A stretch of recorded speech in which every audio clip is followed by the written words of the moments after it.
हा व्हिडिओ व्यावसायिकांसाठी आहे जे की फ्रँचायझी घेऊन काम करतात। तर मी स्वतः कमी भांडवलात काम चालू केलं आहे।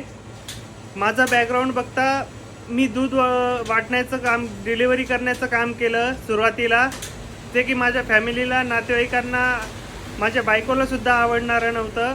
तरीही मी व्यवसाय केला, कारण मला माहिती होतं हे मी करू शकतो। त्यामुळे सर्वांनी काहीतरी स्वतःचं निर्माण करण्याचा प्रयत्न करा। कोणताही व्यवसाय फ्रँचायझी घेऊन करू नका, ज्यात तुम्ही फार काळ टिकू शकणार नाही मार्केटमध्ये। त्यामुळे लोकांच्या गरजा समजून तुम्ही काम करा। नोकरी करत असाल तर माझ्या मते तुम्ही नोकरी सोडून व्यवसायच करायला पाहिजे। मी स्वतः अकाउंट मॅनेजर होतो, ते काम सोडून मी स्वतः दूध डिलिव्हरी करण्याचं काम केलं आणि आज चांगल्या पद्धतीने व्यवसाय करतो।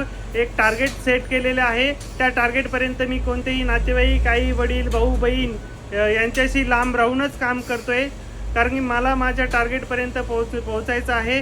मला माहिती आहे मी जर टार्गेट पूर्ण केलं तर मला कोणताही नातेवाईक, माझे भाऊ बहीण, आई वडील, मित्र मला विसरणार नाही, मला कायम लक्षात ठेवतील। धन्यवाद।